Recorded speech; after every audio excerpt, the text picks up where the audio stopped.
Gidam kachaya.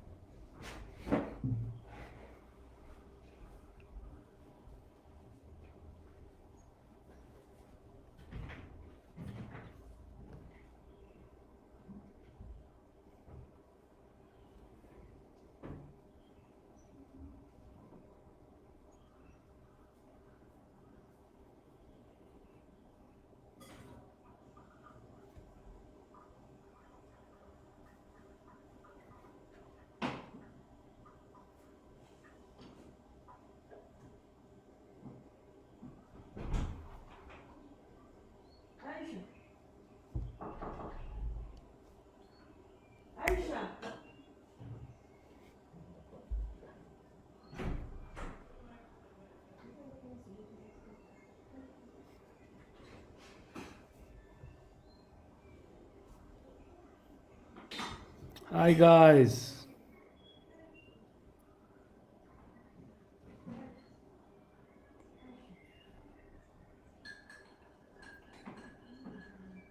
Hello.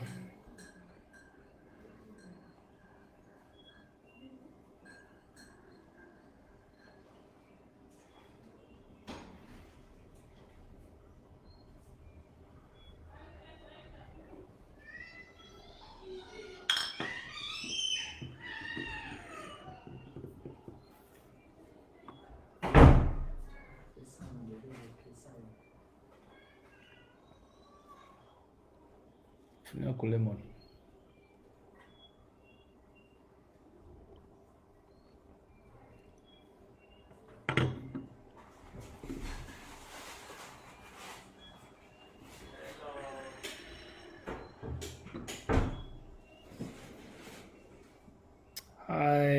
Hi everyone. Yes, we're about to start. It's been a long time. I missed you, everybody. I miss my fans, friends. Yeah, we're just gonna give it a few minutes.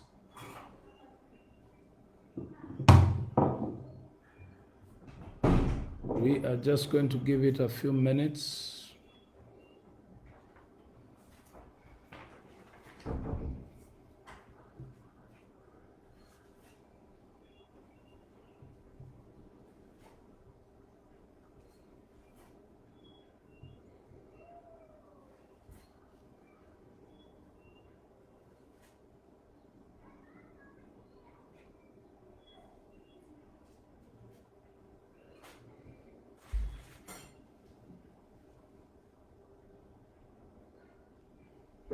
I love you guys. I love you all. I love you. I can see the messages here really, really, encouraging. Yes.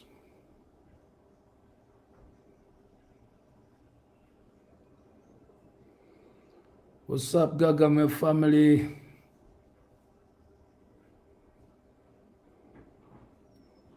Yes, we're going to give a few more people, some more minutes before we go.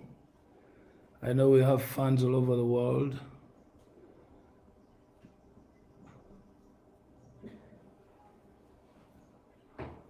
And I know there's a major time difference. But yes, we'll have to go with those who will be ready within the next 10 minutes.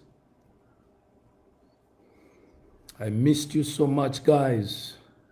It's been a while, but it's been worth it.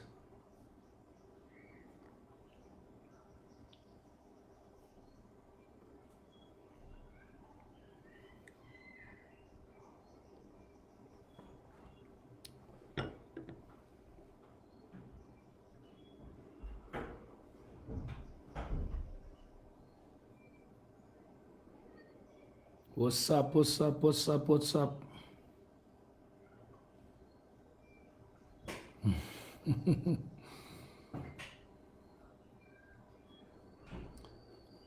Much love and respect to all the fans out there. Much love and respect to all the people of Uganda. Much love and respect to everybody out there who's watching Bebe Cool right now. We're about to start and we have a few things to talk about, but it's going to be hot. Mu Luganda mbagala nnyo mwenna bannange fans bange n'emikwano gyange mwenna abaludde okundabako mbamisinga nnyo nange mbadde nduddewo nnyo. Yes, naye kati nze twogeremu leero era nga tulina ebintu bingi bye tugenda okuba nga twogerako. Nga bwenywa kalemon kano mu chai. Yes.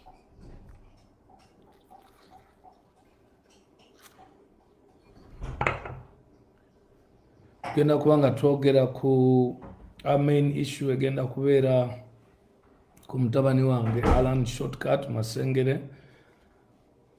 Egenda okubeera main topic yange. As earlier requested, I had sent you asking you if you had some issues you wanted me to talk about, and I indeed went through the post and I chose. And of course, you know, Bebe Cool will always, bring it out straight and clear. So if you have a weak heart, well, if you're not ready, please don't join. Bobo mtimo mnafu totwegattako. Be strong. These are very tough times, so we're going to have to still attack issues with, strength. We are going to talk about real things here. And I believe that is where the world should head. So, Omtimo Munafu, please, you need to get out. If your heart is weak, this is not the right page.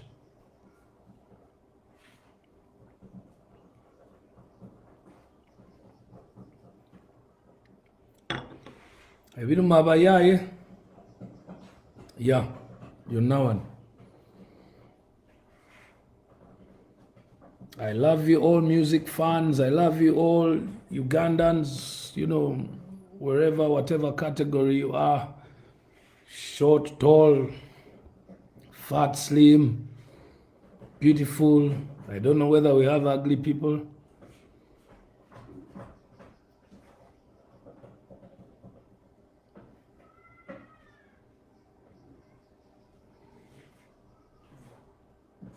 Pam, how are you? Joy Chantel, what's up? Pam Pamela, big up. Soldier Man, Joy Chantel, yes.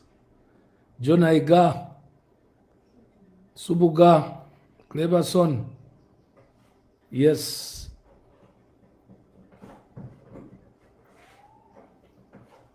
Susie Jingo, yes, I love you guys. Anyway, I think we can start now. Nana Gagamel, what's up? Chris Gagamel, yes.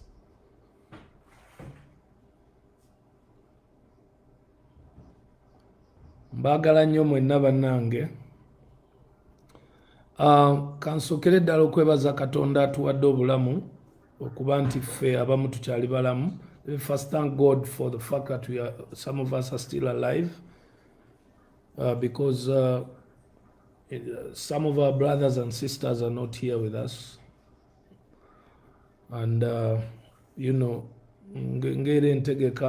be changing from English to Luganda so that some people can be able to catch up with us.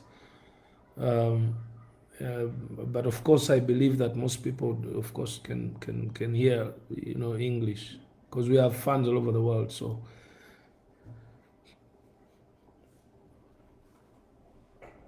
Our first topic is going to be the death of my son. You may say, most of you choose to say you refer to him as my nephew, which had brought some controversy because I call him my son.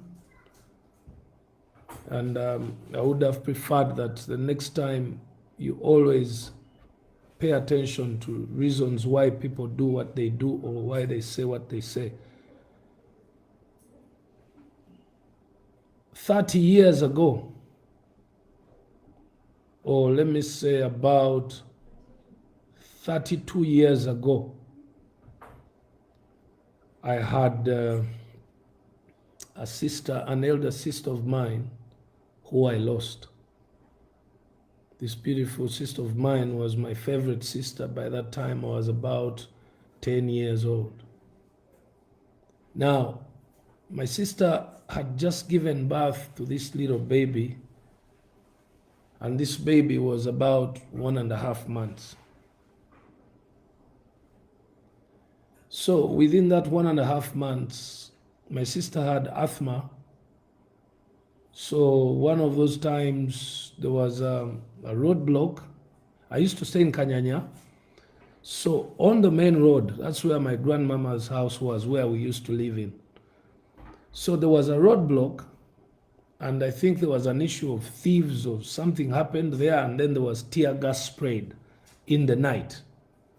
So because my sister had an issue with asthma, that moment she developed an attack, which all of a sudden took her life. I remember I was a very young boy when my mom walked out of that bedroom, because it was me, my mom, and that sick sister of mine in that bedroom with shortcut at 1.5 months. I remember my mother walking out of that bedroom crying. First, before that, it was about 2:30 in the morning when my sister started asking my mother for water because she was feeling so thirsty. My mother refused to give her water because she always knew that people in such conditions, if you give them water or a drink, they usually don't survive. But my sister insisted and insisted, and she was crying until when my mother decided to give her just some little milk. And at that note, earlier, Shortcut was crying the whole, like the 6 hours before that moment. The baby was crying throughout the last 6 hours before that moment. So what happened is my sister heard that the baby was crying, so she whispered to my mom and said, "Bring the baby and put the baby on my legs." So I personally brought the baby and put the baby on the legs, and the baby, who was crying for 6 hours non-stop without anyone knowing, all of a sudden decided to keep quiet. So at about 3:30, I had my mom come out of the bedroom crying. So I had to rush into the bedroom, and my mom had not good news anyway. Of course, as a mother, she was weak, and she had accepted that she has lost her daughter because my sister was dying at that moment, and the baby was still on the legs. So I picked up the baby at 10 years and then walked out of the bedroom. And that began the journey of Moses, Sally, Bebe Cool, and Shortcut, Alan. Now, for 32 years, this boy has been in my face. For 32 years. From that moment of 1.5 months when that boy lost the mother, that boy became my son. Those days there were no pampers, there were nappies. Nze namusibanga nappi nga nina emyaka 10. So omwana gwe nasooka okulera mu bulamu bwange is Shortcut. So he was a very lovely baby, very, very, very, very, let me see, I'll get some pictures. I'll keep showing you a few things on my phone. He was a very handsome, lovely baby. Kwegamba nga toyina ngeri gy'oyinza butamwagala. Very quiet. Nga si muntu basically, I don't know how to say it. So this is Shortcut. oba omulaba awo nga kito kiraba. And I'll show you a picture of my sister, and then you'll be surprised on how things happen. And this is my sister. You can see the resemblance maximally. These two look alike. So this was my elder sister, and she was my favorite, and she's the mother. So she died 32 years ago. So because I loved my sister so much, I felt like this boy Shortcut was always there to represent my sister. So that is now the journey. That's how the journey began. Now, Shortcut Alan Masengere ceased to be my nephew, and he became my firstborn. Now, many may ask, how comes it has not been put out there before? So many people have ways they deal with issues in their families, but Shortcut has been around me for all that time.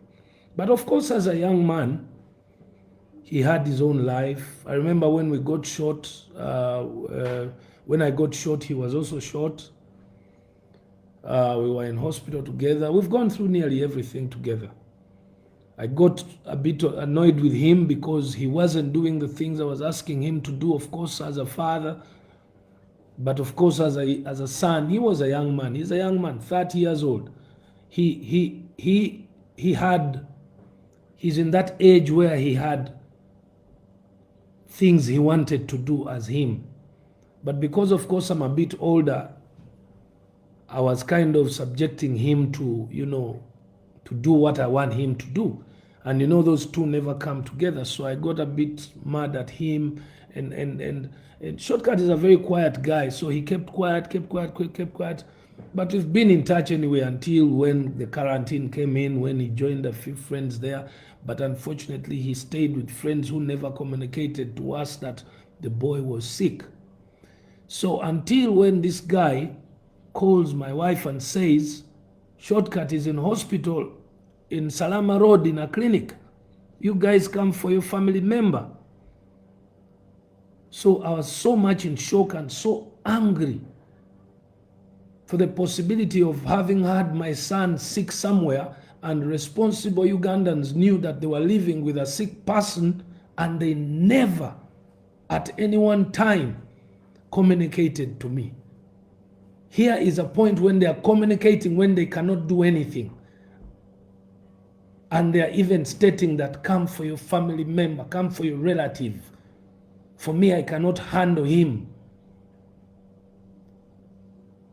But rumor says that a few friends were with Shortcut before, and they could see that this boy was sick. But even then, maybe those friends I cannot blame, because you see, the issue was they did not know how much, or maybe they didn't know, but somehow I think they knew. But all I say is, at least when you have people who are sick, please let the families know, because it's more or less not your responsibility when those people worsen. It's the responsibility of the family. It's very bad when you approach the family when it's late. So we have been in, when we were called, we went to Nsambia Hospital. I sent him to Nsambia Hospital, and we have been on that journey of Nsambia Hospital for 1.5 months. This is a very difficult time where, of course, the country is facing a lot of COVID-19. So there was a lot happening. The doctors, I personally went into Nsambia Hospital. I approached the doctors. We started on the young man. We did all kinds of tests. We did scans, MRI. The hospital did its first test of COVID, and everything was moving well until when they diagnosed tuberculosis on the brain. It was a bit difficult to find out what was wrong with that boy until when the diagnosis was final and treatment was started. I actually felt so happy when they told me that it was tuberculosis, because then I know my way around tuberculosis, and that I had people who I would call to consult. And indeed, I called Dr. Stavia, who is the head of NTLP tuberculosis at the Ministry of Health. I called a few more people to confirm. I knew about tuberculosis in the lungs. I know there's tuberculosis of the bones, but I had not known about the possibility of TB for the brain. So these are some of the things that were happening in that 1.5 months. So he went through a very difficult time until when he couldn't breathe. Then we went into ICU in Zambia Hospital. He stayed in ICU for 5 days, and then he came out very well out of ICU. We went back to the ward, and the doctors were doing everything they could do. I personally decided to have shortcut in a general ward, not in a private room, because of several reasons. One, I felt like I should be close to where the many doctors and nurses were. And two, I felt like we should live a normal life like Ugandans and see what exactly happens in the general wards. Because of course you hear a lot negativity, most especially for Zambia Hospital. There's a lot of negativity about it. So I said, no, let us stay. So we stayed for 1.5 months in a general ward in Zambia Hospital. Now, events that lead to the death of Shortcut, first and foremost, when he was leaving the ICU, I called KCCA and I requested for a COVID test, my first COVID test. Of course, the hospital had done its first COVID test a bit behind, but I said that because there was 2 deaths of COVID in Zambia Hospital that came, but those deaths came after my first request. I wasn't very sure about what's happening because so many people are entering into hospitals and you do not know what they are sick of. My fellow Ugandans, I want you to listen to me and listen to this part of COVID. We were in this hospital for 1.5 months. We were in the ICU for 1 week, 5 days, I mean.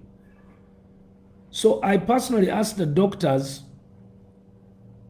if it was okay for me to call the KCCA to come and take samples of COVID from my son weekly.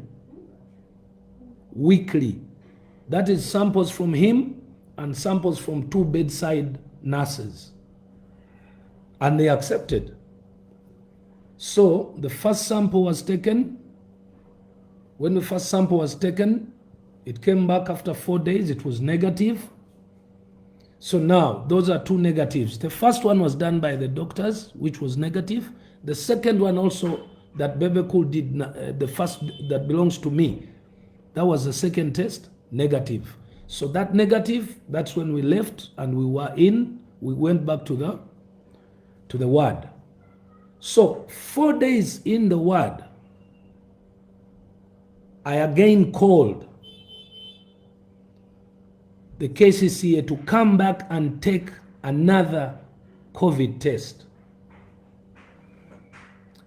So that is the test, the last test that was taken, and it was taken on Saturday. So when that test was taken on Saturday, last week, not this Saturday because today is Monday, but the other Saturday,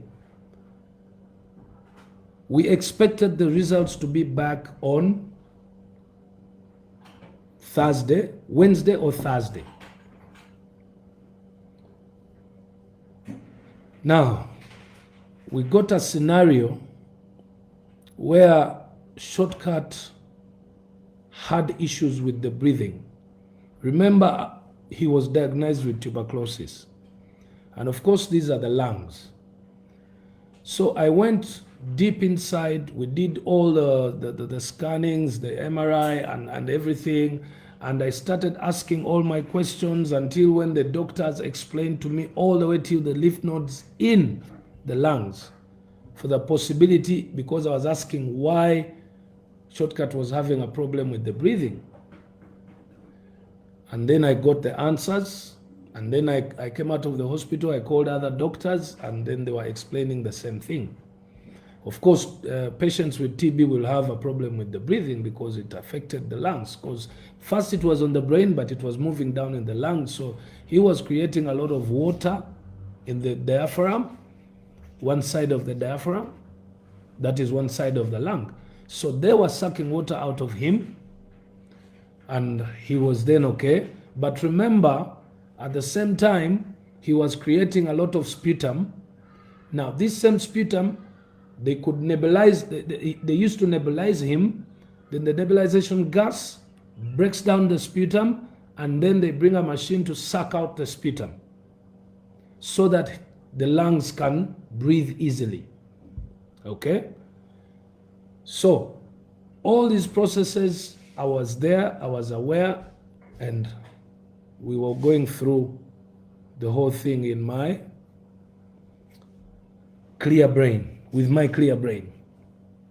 Now, last Saturday when they took the test, on Sunday, actually that same Saturday the boy was very fine, and then all over the sudden on Sunday, he was even better. He started to, to bonga, and basically he was back. He was back. And then came in Monday, the day when I decided not to go there. Was Monday, because I was asking the nurse, the nurses, the bedside nurse and the doctors, and they were telling me, no, it's fine, fine. Every family member went there, and I remember, I'm going to show you a short video here of Shortcut on Sunday. This is, as I remember, they sent it to me and I sent it to my mom.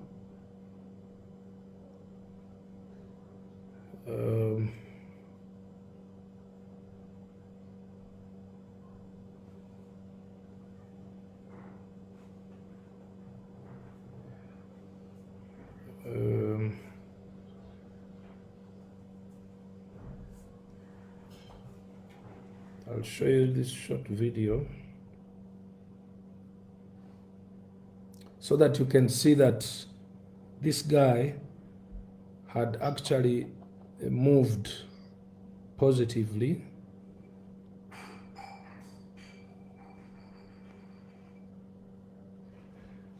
If you look well here, you can see that he had gotten a smile on Monday. He's back.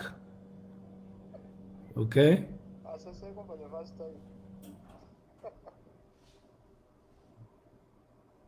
Okay, that's actually one. I could also show you some clips. I'm going to show you another clip that shows you how bad Shortcut was before that. So this is one of the other clips.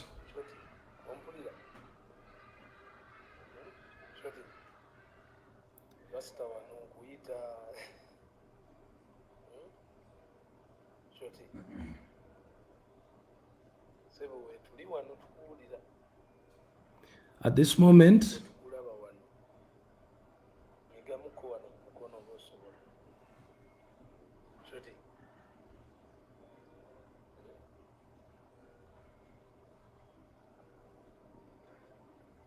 wano kwataka video ngenda kakulaga ng'ozuukusi osobola okusekamu bw'oba ompulira shoti ompulira shoti ompulira kyakabi response ngirabi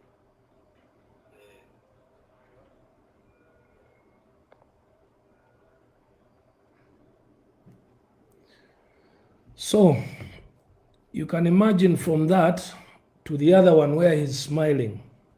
So the doctors had done a good job and we were following up. But on Monday, he got the breathing problem again on Monday evening. It was about 6 o'clock. They called me. They told me he's not breathing well. So I asked the doctors, is it okay? I come in and what can we do? The doctor said, no, we are going to go through the same thing. We are going to do the nebulization and then we suck out, we pump out the whole, the sputum. So as we had done it before, I thought it was the same thing. So they did it and they kept on doing it the whole night.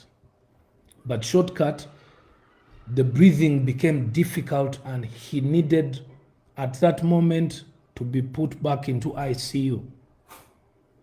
Now, prior, we wanted to take him to a different hospital, say Mulago Hospital, but Mulago Hospital had the doctor said they had no nurse for the ICU bed. We went to different hospitals, but they could not admit. Nakasero Hospital was full, and then Novich gave some silly lame excuses that I would agree because it's your private hospital, it's okay. But I think this is where also government is going to look into certain things quickly.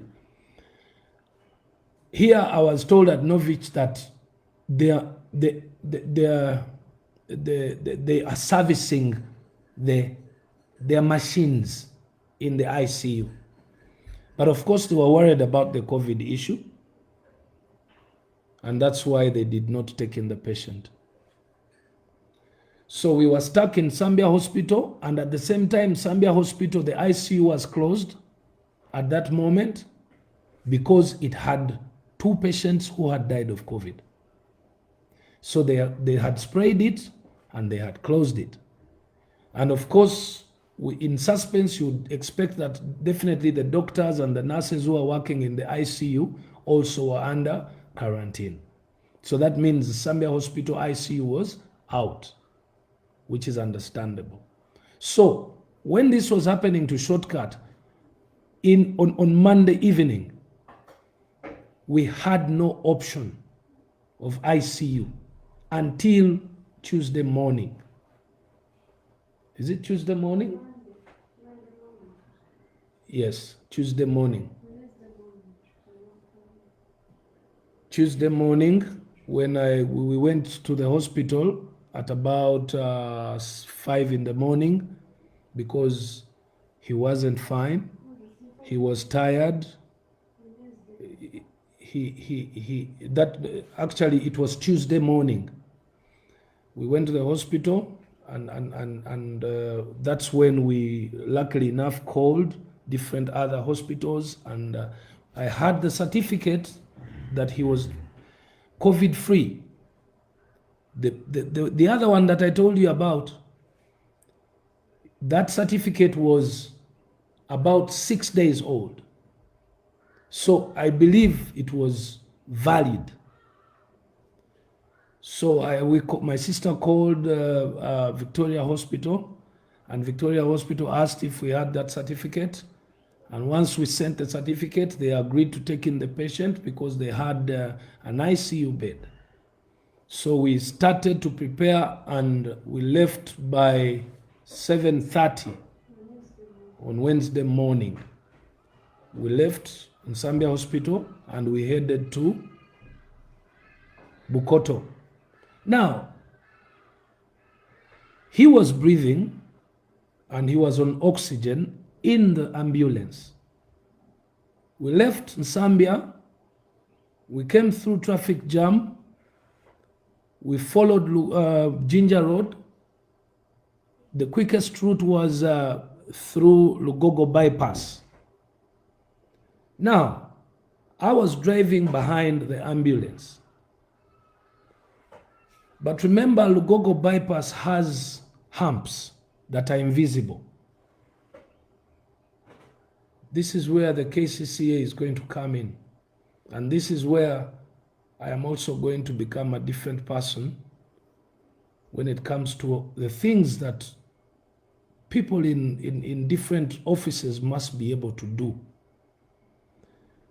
When this ambulance, remember, when you have a patient, you're fighting, you're trying so much, you're telling the doctors to hurry, you're asking the ambulance man to drive quickly so you can make it, or your patient can make it to hospital.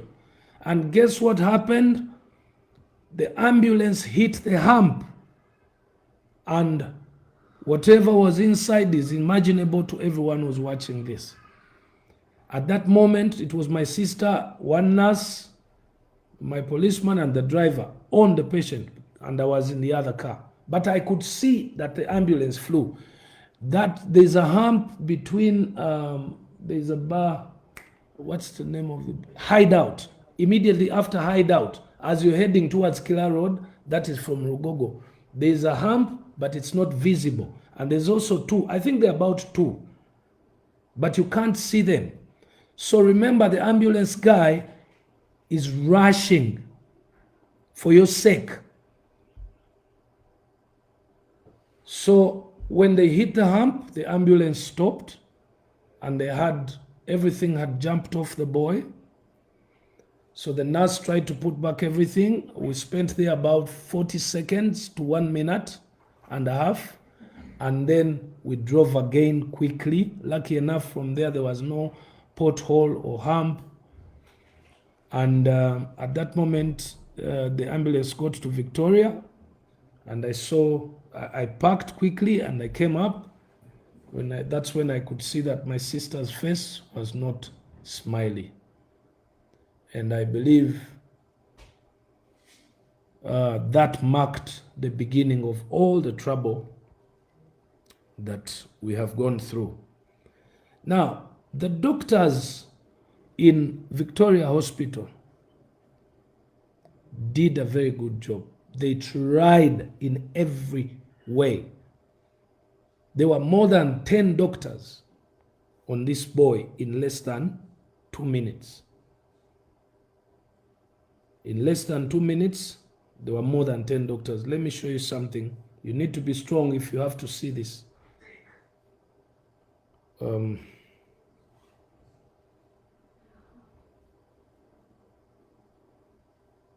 Sometimes we do blame. I know Zambia Hospital has been blamed for a lot of things. A lot of them. But sometimes we have to really appreciate what we get. We may not get exactly what we want, but I believe that we owe the people who sometimes work so hard to do for us what they do for us. I really appreciate what the doctors in Zambia Hospital did, and I really appreciate what the doctors in. If you take a look at this photo shows you doctors and nurses on one person in an ICU trying to revive him.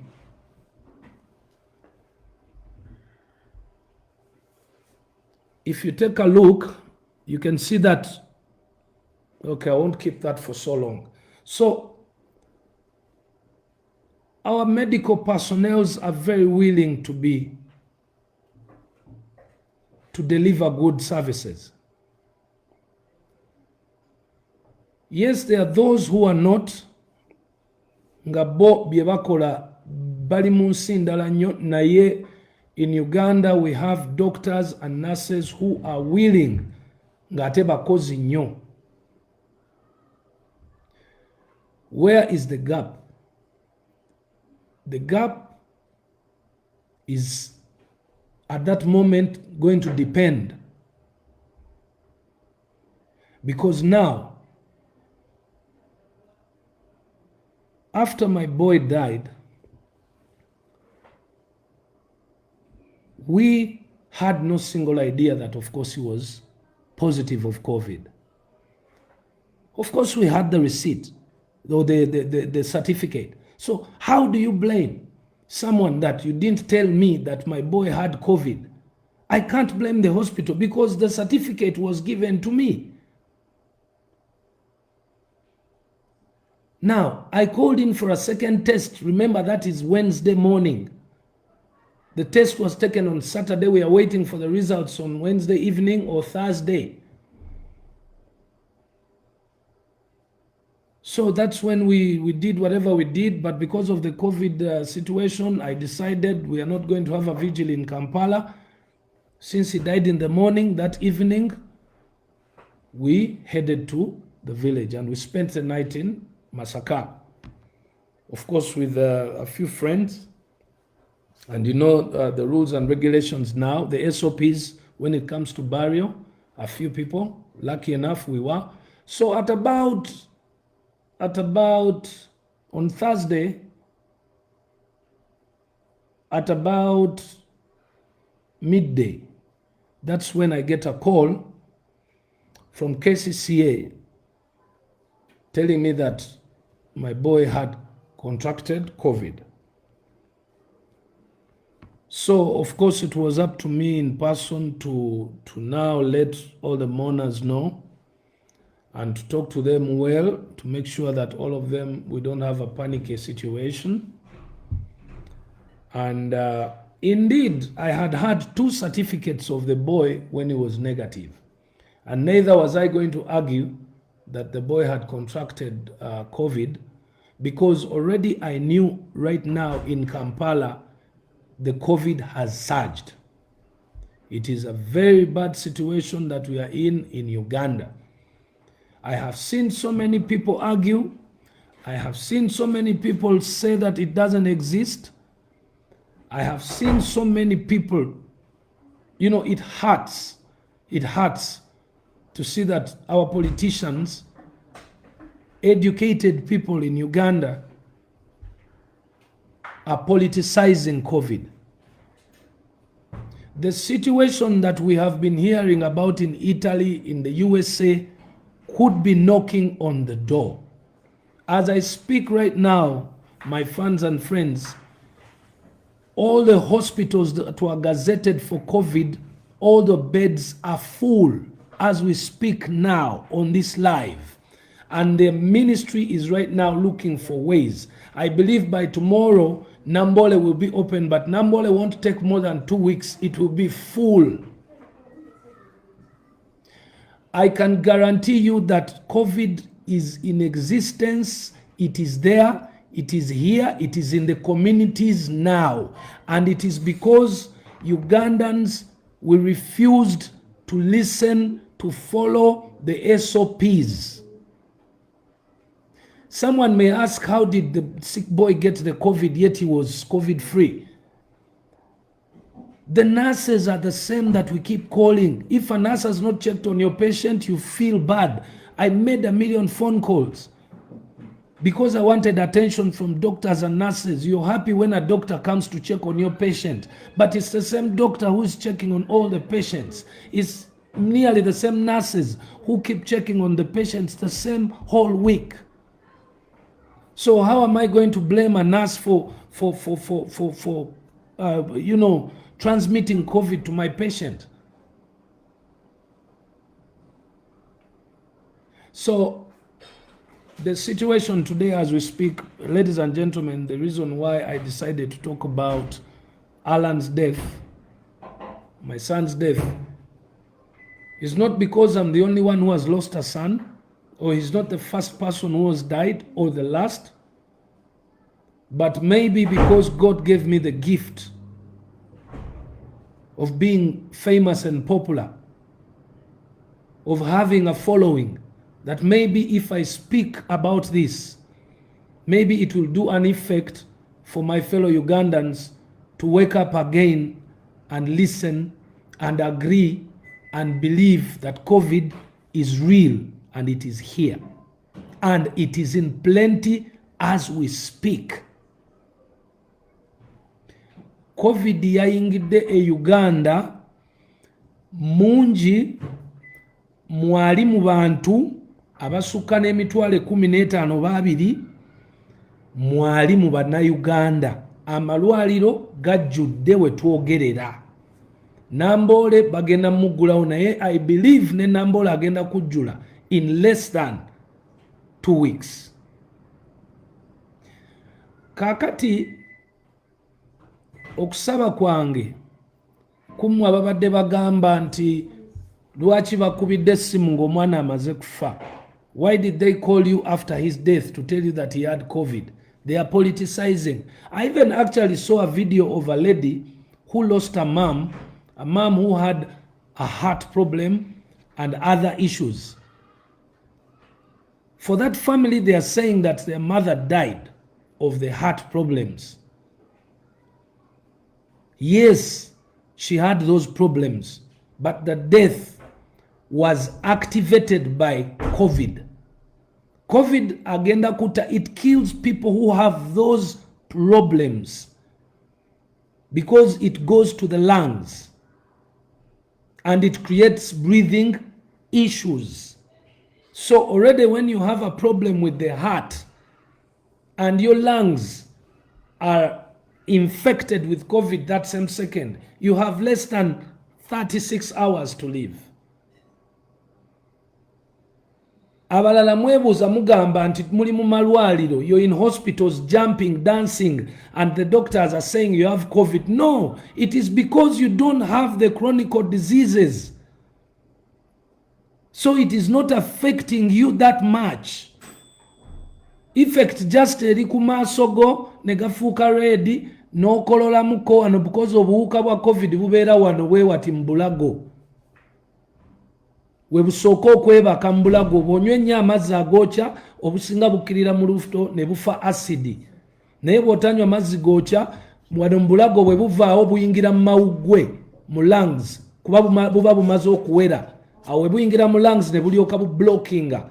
Kati bw'oba obadde ne TB oba tosobola kuwona mu 36 hours. So ffe twali tukimaki nga tuva ensambya okudduka ku Victoria Hospital. Twali tugenda kufuna ventilator because singa twatuka ku ventilator shortcut yali badde mulamu ne bwe yali badde alina COVID. Kati ensonga nebanga already hampu etukubye. And you see Ugandans politicizing nti lwaki bagayafude COVID. Ekyokubiri, breath ye efudde lwakuba COVID yazze mu mawuggwege eyabadde ateredde eggulo. Okitegeera, eyabadde ateredde eggulo kubanga eddagala ya TB yali alimazeeko the first 2 weeks. Usually when you do the first 2 weeks of medication eya TB, there are things that happen. Signs eziraga improvement zibeera obvious. Secondly, oba tokyasiiga. So improvement eno gyembalaze nga smilinga, iyo improvement yali afunye 2 weeks after the medication ya TB. Naye nga of course yali vulnerable to COVID because obulwadde bwe bwali mawuggwe. So kati yenna yamukwatako omusawo oba nurse n'abumusiiga bwagenderawo mangu mu mawuggwe kuba gaali vulnerable. That's why yamala night number nga lwana n'okussa naye nga ate ICU y'ensambya yali nzigale. Ne tufuna ICU y'enzigule ku makya ne tutasobola kutuuka lwa hampu. Naye twali tumuvingidde ki okuva ensambya omwana nga contractinze COVID nga amublokinze amawuggwe. twabadde mu kuziika ne batukubira essimu we batugambye nti yafudde covid. Neebaza nnyo bakwano bange mwenna kuba mwasigadde, abantu bange bonna basigadde, abasawo ne bajja ne tuziika bulungi nnyo. Mutabani wange yeebase bulungi nnyo, ne tuwuliriza SOPs ze baatuwadde, naye ffenna nga bwe twavudde e Kampala ne batukebera. Now, jukira nti I had also tested for COVID because we used to go. Ffenna nga bwe twagendanga okulambula, abasirikale bange babiri, my 3 sisters, my wife, kwegamba ffenna nga bwe twagendanga mu ddwaliro. Bwe baamala okukebera omwana test ya Saturday, naye mbayita ewange ewaka ku Sunday, ne mbaga naffe mutukebere kuba nnina abaana ewaka, saagala kujja bulwadde mu ddwaliro mbuleetewa ewaka. So we also tested from home on Sunday. Now, on that day, when they were giving us results, I mean when the boy was dying, I also got my results back. The ones that I took for Sunday, I got them back on Wednesday. All of us were negative. Now, the 2 nurses, and I want you to listen to me carefully, the 2 nurses who were on the bedside of my son, one of them was negative and one of them was positive. He could not believe that he's positive. So I had to really speak to him. I had to really convince him. As I was talking to the authorities of KCCA, we managed to agree, and then he directed the KCCA to where he was staying. They picked him up and they took him to Mulago Hospital. On the way to Mulago Hospital, the man called me and told me, I'm feeling very weak. I'm now coughing. I'm dizzy. My head is heavy. And my nose, I can't smell anything. I told him, thank you for agreeing to be picked. Because he did not believe. Because he's the one who was with my son for 1.5 months, night and day. So him to be convinced that that my son died of COVID, unless if he had gotten COVID. Now, the day they picked him that same afternoon is when he started all the major signs of COVID. And as I speak, he's in Mulago Hospital, and he's thanking me for having convinced him to accept, because more and more signs came when he was in Mulago, and now he's being, of course there's no specific treatment, but there's monitored treatment of boosting immunity. And the main reason why they take you, the main reason why positive people have been taken in Uganda to hospitals or to isolations is to minimize transmissions. It wasn't majorly to treat, but it was to minimize transmissions. But unfortunately, even as we are speaking today, I hope the ministry is watching me, and I hope Uganda is watching. The game plan has changed, or the game plan should change. Let us agree that Ugandans now have COVID in the community. Let's say there are 5 million people or Ugandans in Kampala during the day. And let's say there are 1 million Ugandans in Kampala in the night. So if 200 or 300,000 Ugandans catch COVID, we don't have those beds in Kampala.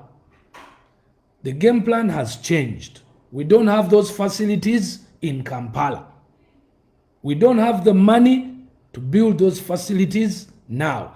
The president used to talk about these things. What is supposed to happen? My advice, my prayer to the ministry, to Madame Acheng, please change the formula. You can no longer take the positive people, start new awareness, prepare to start quarantining people in their homes. because you will not manage to quarantine people who are as strong as I am, as they've done videos in Mulago Hospital and all other places when they are dancing, yet the badly off ones are about to start.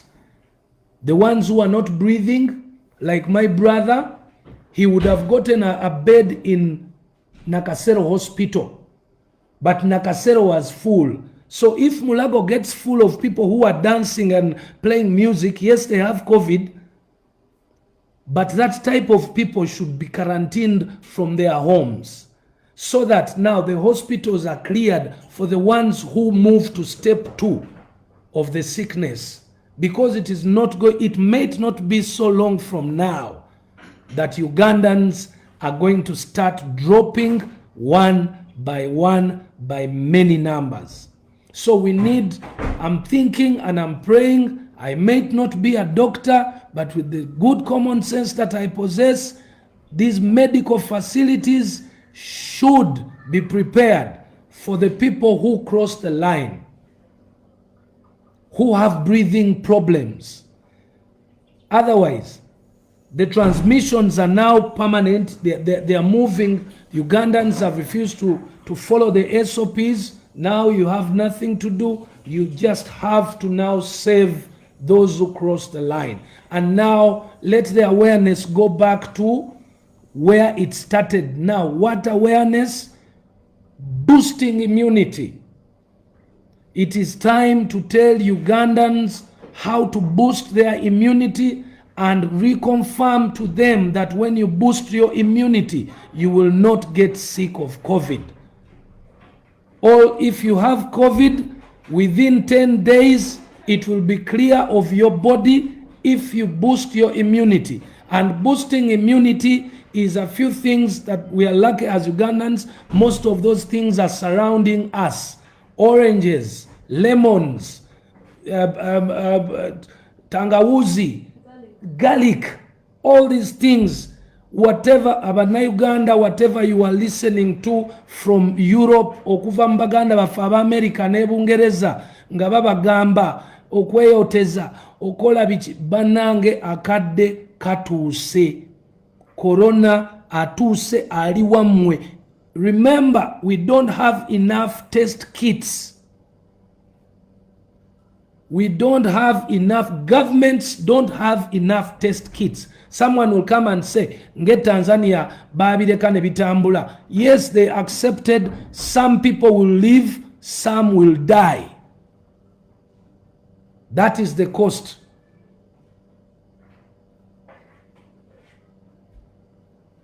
I was talking to Isaac Ruchi. I want to thank Isaac Ruchi.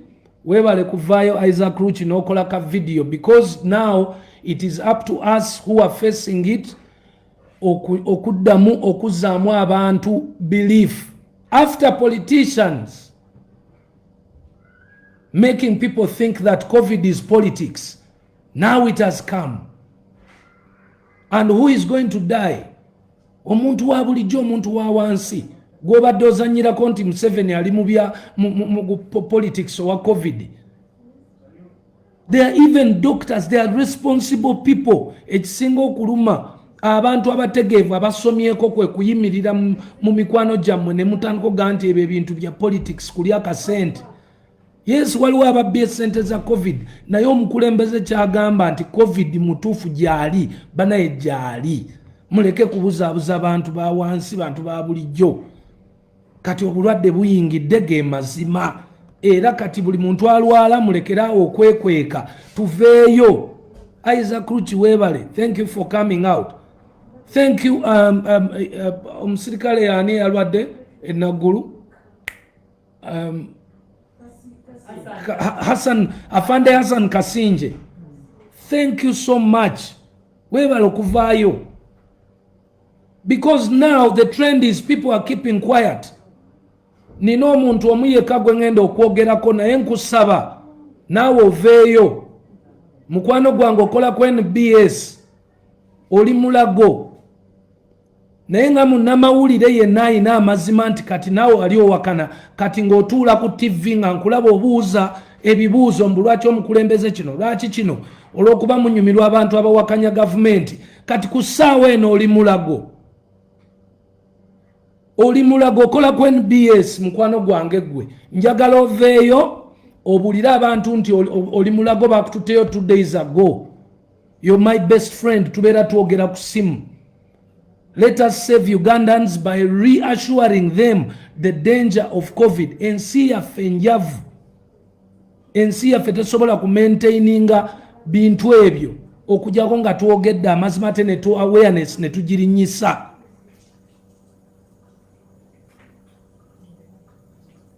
So ensonga yange yabadde okwogera ku mutabani wange okufa kwe.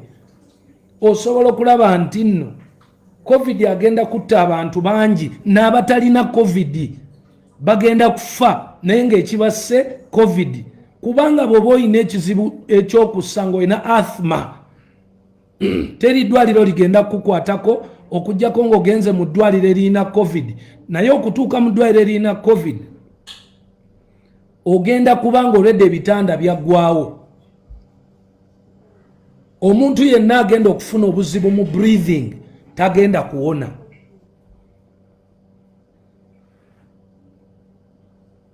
Naye ebyo byonna bijja lwaki? Bijja lwakuba Abannayuganda ba politicians bateeka ekintu mu Bannayuganda nti no muzeeyi abazanyirako politics. Muzeeyi alina emyaka egisukka mu nsanvu. Talina nsonga lwaki yalibadde azanyisa abantu ate be yasevinga mu myaka 35 emabega, ate abaleete, ate abasanjoge olw'obulwadde. N'ayogera buli kiro, n'abyogera ebintu feke nnyini Abannayuganda olw'okubanga tulina bye tweyagaliza. Bannange mwakoze bubi. Mwakoze bubi nnyo okuteeka ekintu ekyo mu bantu, kubanga abantu okubakkirizisa buto nti COVID waddala ffenna tugenda kuba tulina okweyambula buli lunaku tutambule nga tugamba abantu. So ensonga ezikwatagana ne COVID zezo. COVID is there, it is real. All you famous people, please come out. Mwogere eri abantu, bwe mwekweka abantu tebajja kukkiriza. Nammwe ba politicians b'NRM abakuŋŋaanya abantu, mwe musinze okuleeta obuzibu.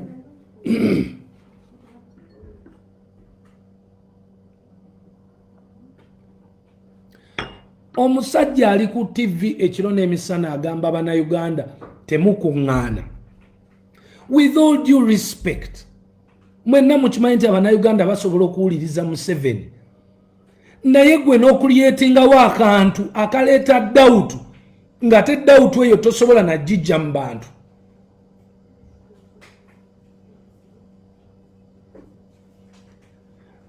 NRM politicians ne mukuŋŋaanya abantu nga mukimanyi nti nno kigenda creating ku ssaawa eyo ne bw'oba tosiize bantu tebeesize, naye kigenda creating doubt mbwa nga twakuŋŋaanya, kitegeeza si bituufu. Kwogatta ba politicians abali ku opposition nabo nga bagamba nga bakuŋŋaana ebya scientific election tubijjewo, kwogatta aba bagamba nti Museveni alimba balya ssente.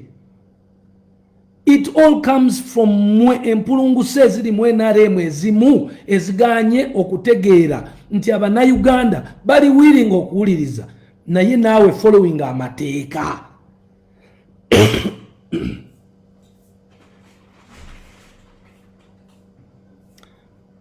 As we speak, mbadde nzijanjaba mutabani wange era ndi mu self isolation. Twakafuna test 2 zonna ziri negative.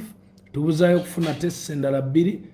Self isolation ne mikwano gyange gyonna abasinga bali mu self isolation, and that is what should happen bw'oba ng'obaddeko mu exposure.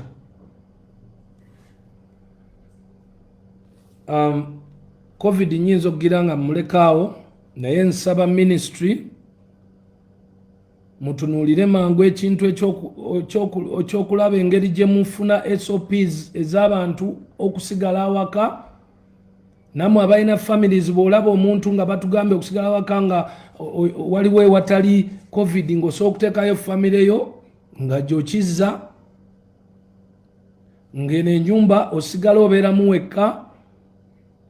Bannaye mwetegeke, ekintu kyasajjuse. It has surged. Kyasajjuse. The word surge is in English. Lucky enough ne mu Luganda kyasajjuse. COVID has come to Uganda and we are going in October, November, omwezi ogw'obunnyogovu. COVID moves so much in the cold. So that month of November is not going to be good. Era kati ne bwe mulaba enkuba etandise okutonnyatonya ebyekisiru.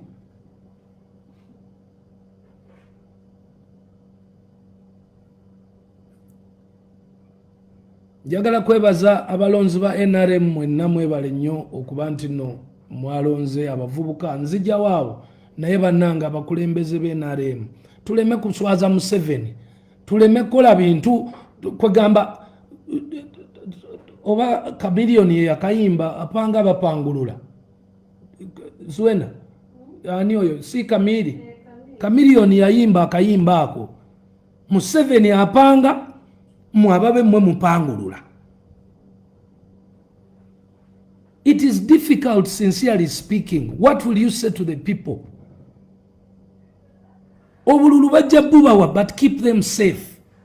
Tewali nsonga lwaki mubakuŋŋaanya. Museveni agambye kale campaigns okulonda sijja kujjawo, democracy ye leading factor, naye nsobola okukuuma ku bantu first afaayo ku bulamu bwammwe. Then n'agamba nti bw'anajjayo ebyokulonda mujja kuba kerere n'abirekawo. Naye ate at the same time kiringa kwetabulira ddagala lya butwa. N'otuuka bbali n'ogamba ye bano abasajja abakola ebintu bino singa campaign baazijjawo bujja completely.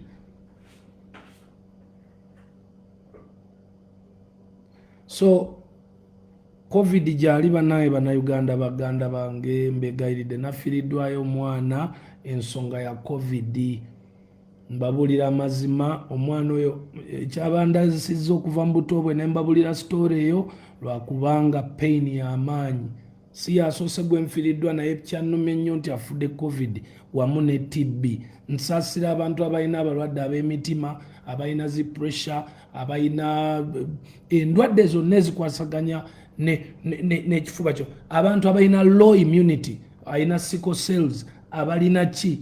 Kati obulwadde buli mu bantu bammwe abakola mu zi supermarket, ntinda bukoto kamokya bugoloobi biki. Omuyindi yafudde eggulo ebugoloobi mu flats.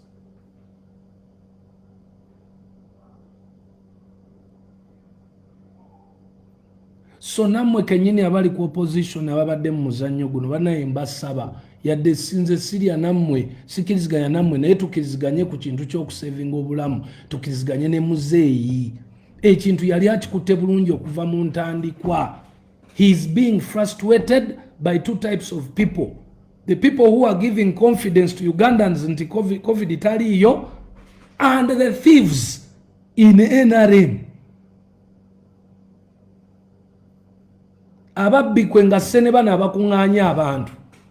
It is frustrating. Omusajja apanga mupangulula. Nze nwaniride NRM nenjiwawo omubiri emyaka gyonna.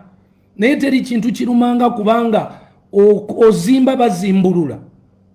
Be bali mu office be bafuna emisaala. Nze sisasula musaala, sikola ki, I've lost funds, naye kirungi nti aba NRM be basinga obungi. Era laka gye nnina yeeyo. Naye ng'ate ne bafaani bange abankyawo olw'okuba nti nsupportinga NRM, nabo bafaani abo kinnuma muli nti oluusi kinnuma kuba baali badde bonna weebali. Naye nakikola lwa bulungi olw'okuba omusajja byakola bituufu. Naye ate mmwe abakola ebintu ebiri obvious ne bitulabisa n'obulwako ne wogambira nti wano Museveni mulungi olw'okuba omuntu wa Museveni ye yakikoze ekintu ekikyamu. Some of us are so intellectual. we are educated. Nze nasoma PCM nave Makerere College senior 5 nengende college lwakuba nagana kusala nviiri savayo lwakuba nali dance nga bye mutegedde abo. PCM is physics, chemistry, mathematics. Natule ebibuuzo byange era mmwe nzijja ku side eyo ebintu bye mwabadde mulegesa ngenda kulumba side 2. Side yaka kasajja simanyi kamabirizi akakaleeta ezo zi fake news ezo abantu basobole Bobi Wine asobole okutrendinga ng'ate mumanyi kye mukola.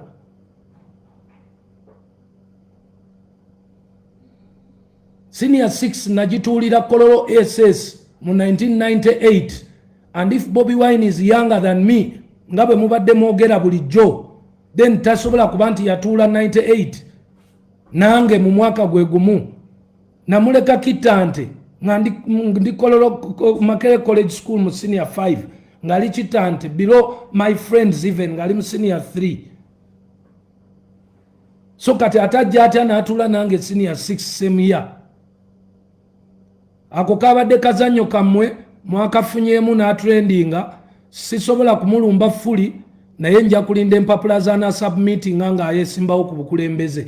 That is wanaba anagenda ku ballot paper. Kubanga omuzanyo gwendabye oguliwo guli nti mwe abawagira Bobby bamabirizi mmwe mumunoonyeza excuse eya public sympathy.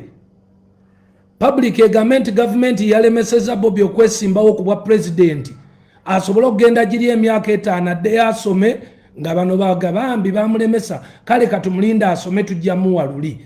Akakazanyo twakategedde kubanga mukimanyi nti omulundi guno Museveni ekintu yakikuba akikute bulungi. Everyone is satisfied with the man. Ate ekyokubiri temuyina sente zigenda kwetolola mu scientific.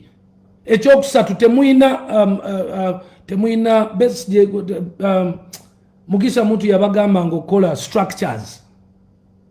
Temuyina structure. So kati ebintu mubirabo obudde buyise. Munoonya we bagambira nti government yeya panze era ne bagamba teyasoma ne bamudisqualify. Akakazanyo nakalabye dda nonsense. Why didn't you wait until when he presents his papers? Nolaba bipapula ki byataddeko. That's why abasirikiridde naye kirungi be batono be basiru. Sorry batuganya okuvuma nsaba kisonyo. So mabirizi gembera mwegendereze no NRM tugisupportinze naye twagala okusupportinga tumaye yesu nzo kwato gisupportinga naye muleke kuzunza bwongo bw'abantu abatalina bwongo buwera kulaba mission ngezo.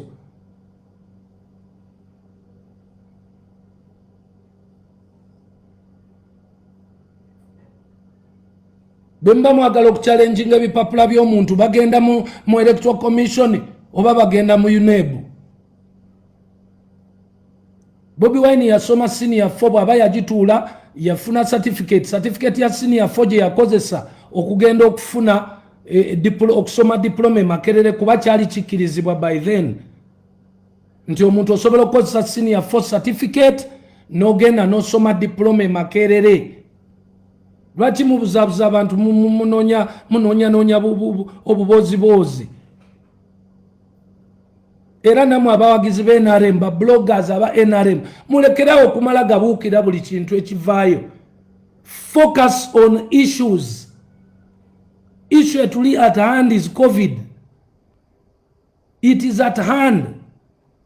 Not just because muina bugundi babuyita budata ne mufule ebintu ebitali magezi mbozi. Oli ne mbera nga mumuwabuwi platform mumule kafire yo mwe mwogere ku nguudo mwogere kumala kati tutandika okulwanyisa amalwaliro gali bubi tudde ku malwaliro. Lwaki twogera kubali nga tebalina kye bagenda tukosa? Njagala kwebaza abavubuka ba Uganda mwenna, the youth. I am so proud and you're the reason lwaki nasazeewo nkomewo, because the youth mukulonda mwalaze nti no bye tubadde twogerako bulijjo nti ebintu by'obukulembeze bisana abantu abali educated, bisana mu engaging ba youth. You have engaged, mwa engaging ze bulungi nnyo, mwa engidde obukulembeze abasomye. Ekyokubiri, mwebale kwewandiisa ate mwebale kulonda. It is unbelievable ntino Uganda omuntu abadde asobola okubeera e Bulaaya nakkirizisa abantu abali e Bulaaya ntino Uganda yonna teyagala Museveni oba teyagala NRM. Naye ku ssaawa eno abavubuka 79% bakulaze ntino. They have been listening to the message we have been selling to them for the last 10 years. NRM, but it is a mother party. Oluvanyuma lwa Muzeyi Museveni ne banne ffe tulina okujjawo abavubuka. Tetugenda creating a parties mpya.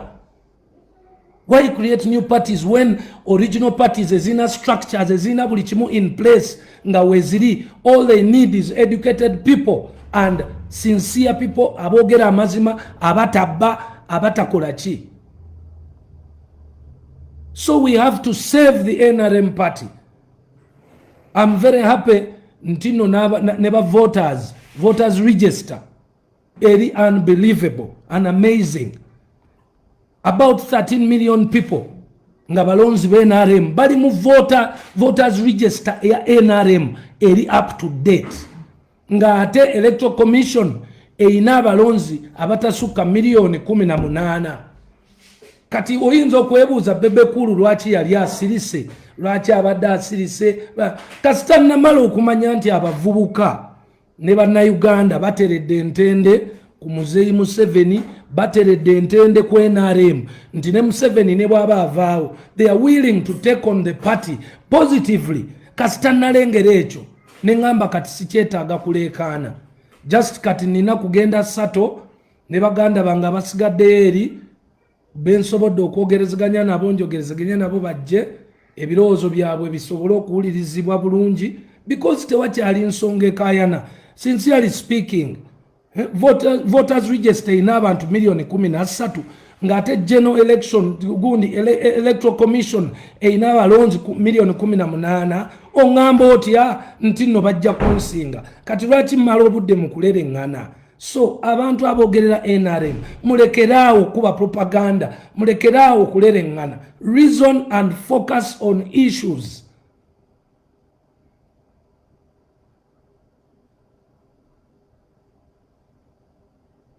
Mulekeraawo kwagala bampaane. Katonda atuwadde aba NRM nti kati buli kimu kitambula, enguudo bazikola, ebintu bibadde bitambula bulungi, ziddaamu, amasanyalaze. Ani sinawulirayo muntu agezaako kunnyonnyolana kugamba bannayuganda what's mekaze tulina ez'amasanyalaze ekireetedde factories ennyingi okuleetebwa e Uganda. Nti nno mu myaka 5 okuva kati mwana Adamu ajja kuba really takaaba nnyo mirimu.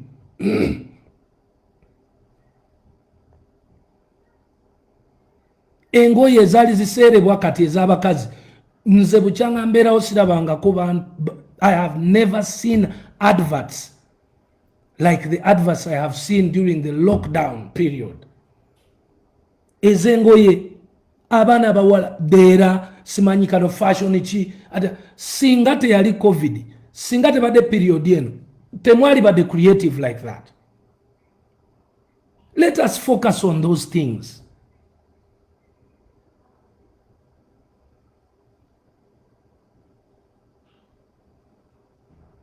Bobi Wine mumuleke. Bobi Wine tachayi musajja watu yaggwaawo mumuleke. Leave him alone. He's also doing what he's practicing, the same democracy that was brought by Museveni. Abana Uganda be balonda multi-party system. Bwaba tayagala NRM mumuleke. Kati watu nsobola baga mulekerwa nsonga kati tuli sure.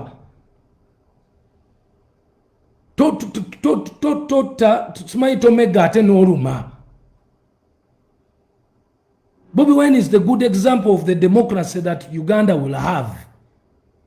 Bamuleke yofa. It's okay. bwabasikira Besigye yesoani agiriiriddeko okumala emyaka emeka, it's okay ne Bobby agenda agiriireko, naye nga tetujja mu wansi tetujja mu wansi lwa nsonga tagwanidde, sindirwa kuba talina right eyo, no, tagwanidde, naye nga alina right ye yesimba mu bintu because ye democracy y'omu gwe baateekawo. So why focus on a loser? Why don't you focus on a winner?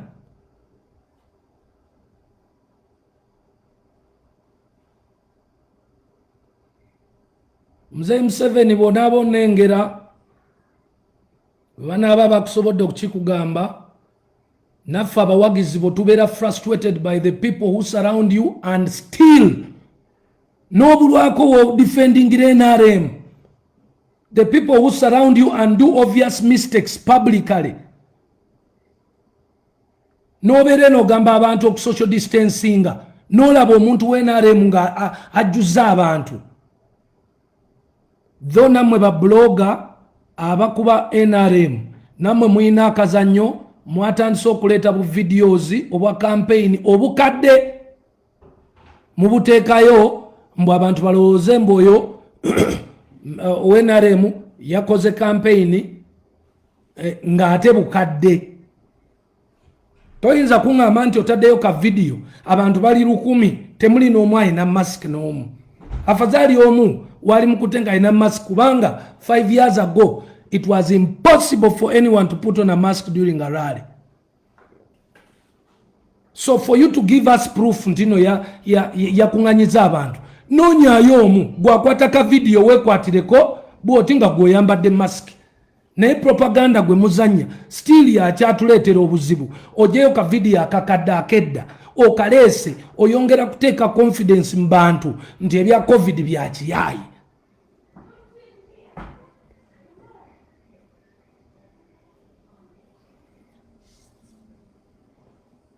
Ensonga zange nzibawadde ez'okuba nti mbadde na pullingamu out. Yes, in brief, I pulled out because there's no need to continue boxing a person who has already gone on the floor.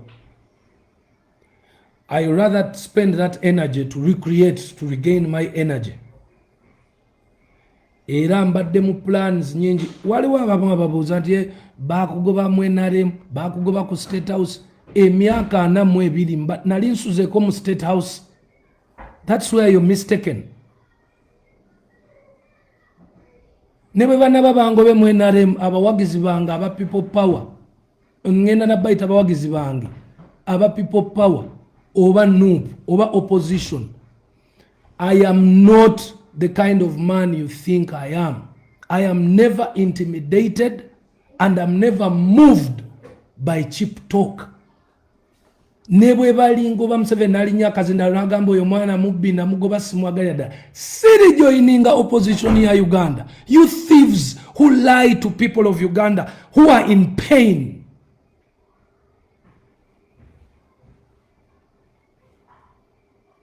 Noli okuba tunulira bonna bali mu kwesettinga babaddewo nabo babadde mu zitaamu baludde mu parliament bali mu kwesettinga kudda mu parliament nabo bali mu taamu yakuna bafa ku musaala omusaala.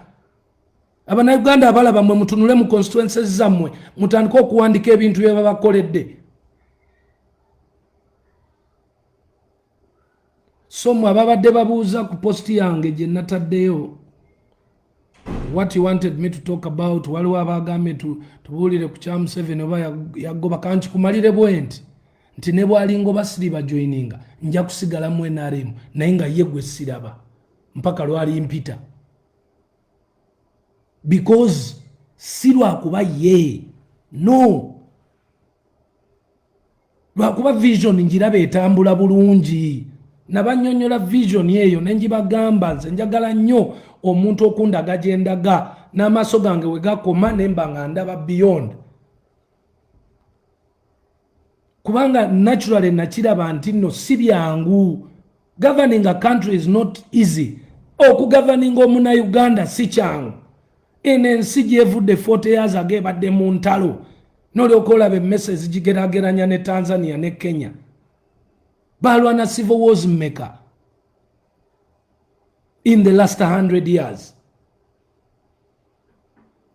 Naye nze bwe ndaba nti no omusajja akoze zidaamu zigenda kuleeta amasannyalaze agabe ettaka nga waliwo amasannyalaze, omuzungu ajja akole factory.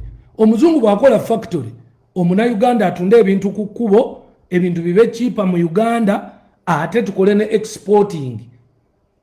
Kati kwekyo bw'oyongerako amafuta nga gateredde, economy teyinza butatereera about 60 to 70% better than it is today. But for the economy okutereera bwetyo era kyetaagawo obudde.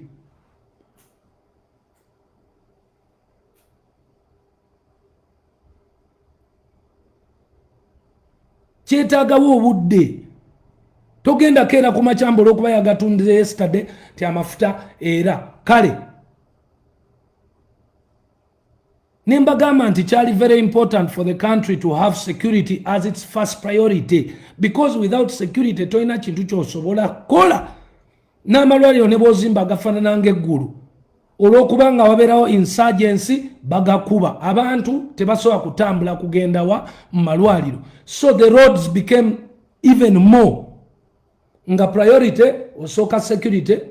Okay, bw'omala security nodda ku nguudo, nodda ku education, kubanga enguudo ezo ziyamba abantu okutambula. Wetaba nguudo babatemula steel ne bwoba okutte security etya. Ekyokubiri, abalwadde tebatuuka mu malwaliro. Ekyokusatu, abantu balina okugenda okufuna information kuba tetwalina technology. So nozako education. Education ekuyambi lwaki esooka health. Education esooka health lwa nsonga it is prevention is better than cure. Togenda basomesa knowledge yonna yonna, naye baweeko akatonotono akabayamba okumanya nti omuntu bwakwata mu bbi n'alya emmere alwala, oba omuntu buli lwava mu tooyo anaabe mu ngalo, oba omuntu n'ayiga okubala. That's why that universal education was very crucial. Okusoma oyinza okulaba ng'Abannayuganda batasoma naye bannaye bategeera. Kyova olaba mu kikubu wajjudde abantu abatalina degree naye nga bagagga bali healthy balina ssente. So kyova olaba nga education yalina okujja before the health system. Kakati nodda ku bantu aboogera, yes I will join you, Bannayuganda mwenna mbasuubiza ekintu kimu, I will never favor any NRM member yenna akwatagana no corruption n'obubbi, because nange nkoyo kuba defendinganga nga ndabika nsajjula busajjuzi biwundu by'abantu Abannayuganda. I will defend NRM and I will attack all the hypocrites in NRM.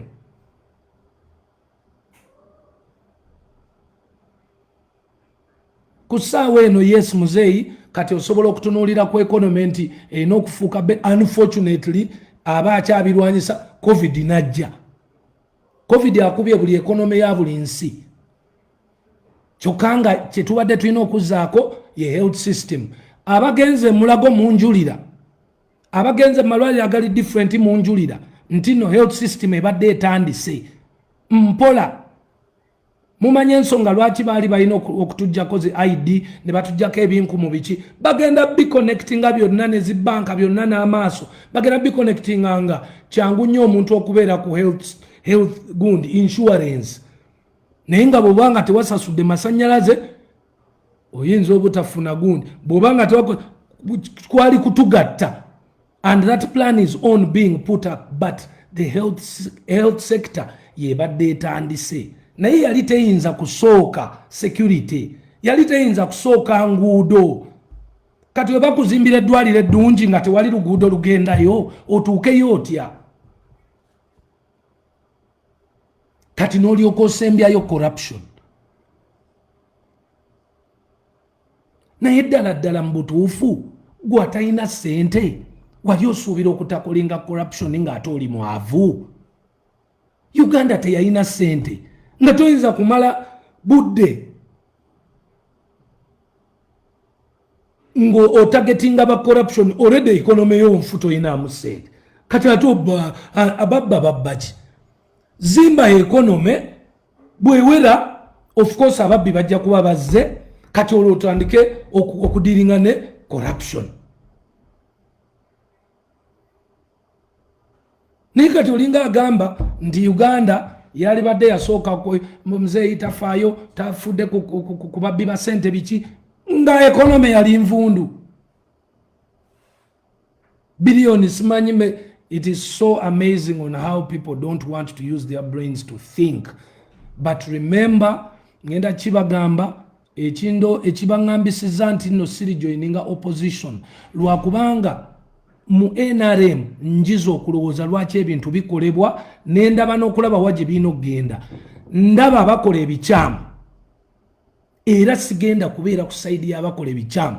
Katonda yatuwa amaanyi mu kuyimba era Museveni n'aterawo platform ne tufuuka famous. Tukozese platforms zino bulungi, sijja zikozesa nze kuddaawo kulwanyisa government. No, abantu ba bulijjo, siri politician but I'm a strong Ugandan who must use my platform positively.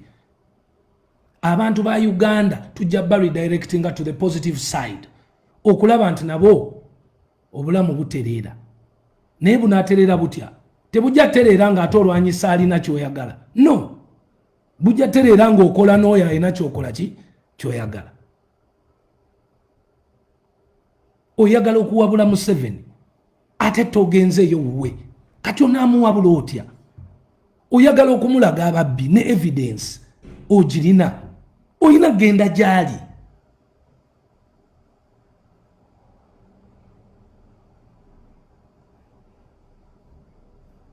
So n'olwekyo awo mbadde nziramu mmwe ababadde beesaaliisa mbu Museveni yangoba, ekyo kiri fine ne bwangoba but you will never have me. Ekyo kirina worse, kiruma okusinga. So now finally ngenda kwogerako ku music which is my most important. Now again the reason lwaki nali nsirise lwakuba nti obudde bwali butuuse.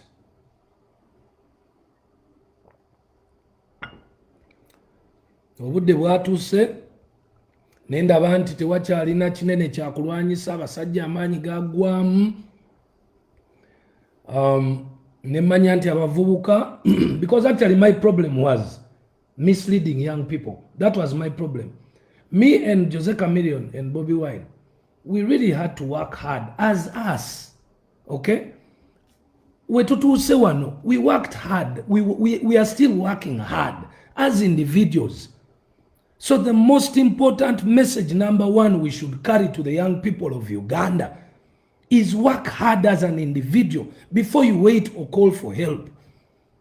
Government tena kintu kyesobola kuleetera muvubuka naye yeteekawo embeera eziri geno nti security yiyo, ti enguudo ziizo, ti amasanyalaze gaabo, olugwe ne weeyiiya. Juzi wano nali njogera ne kusaasira nangamba baina umeme zino zitransforme ziba ziononese, waliwo abavubuka beekwata ne baziddira ne bazifuula bino ebyuma ebyokya welding. Be bavubuka abayiiya. Teri muntu yenna wallahi government ne bwe zirikyuka zitya teriyo tebakikulimba n'aleeta ssente n'azikuteera mu nsawo. So I call upon my colleagues, we are very strong, we have big followings, but tetuwuddisa, let us not mislead our followings or our followers because of selfish reasons. You might have a good reason as Bobby Wine to say that the president has been on for long, but don't misrepresent that reason. Interpretation y'ekikyamu kyolaba nti akoze kiyinza okumisleadinga abavubuka. Let us teach these young people nti nno bannange buli muvubuka yenna bw'avaayo asooka kutoba n'otoba kubanga naffe tukyatoba.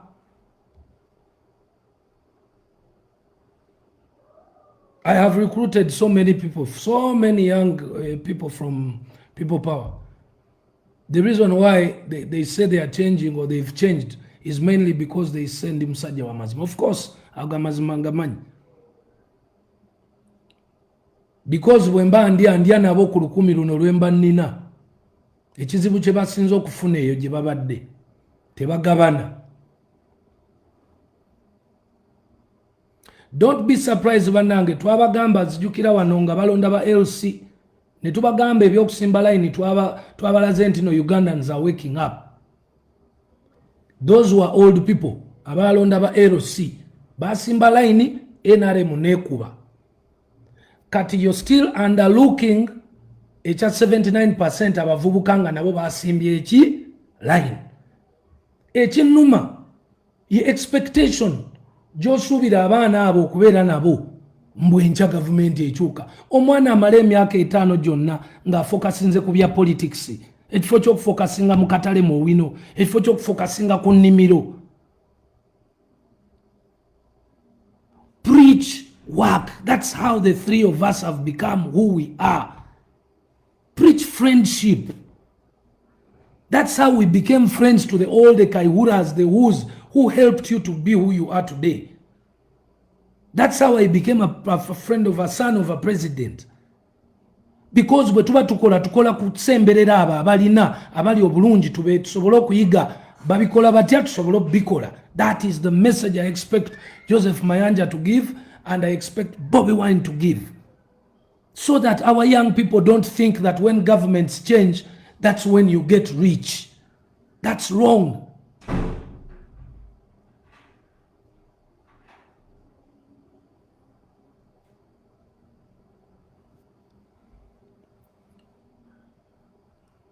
When Badem pulling out, when I pulled out, I resorted to music. And I've done some very nice music. Mbadde nzimba album yange, because every musician today, your best option today is to try and record music. Because the world is going to change permanently. Wenzo kwebuuza n'okusirika n'ensirikira ki n'ensirika because nalina okutuula back on the ground and recalculate how I'm going to be able to exist with family and dependents, showbiz, signing musicians, record company nalina akagitandika. How are we going to live in this new normal? Because it is the reason why they call it a new normal is because it is a permanent change of the world. It will never be the same again. Because new measures stepping in, new measures ezo zigenda kufuuka permanent. Ebintu bwe twabikolanga ebisinga si bwe tujja okuddamu bikola. Someone had to sit back and plan. So if you're a musician, atatudde oba entertainer, oba omuntu yenna ali mu bintu ebikwatagana ne arts and culture, notatula back okudda ku drawing board olowooze buto ekintu okitandisa otya kiddamu kitya. That's a big mistake. So that's the major reason lwaki era nalina okusittinga back.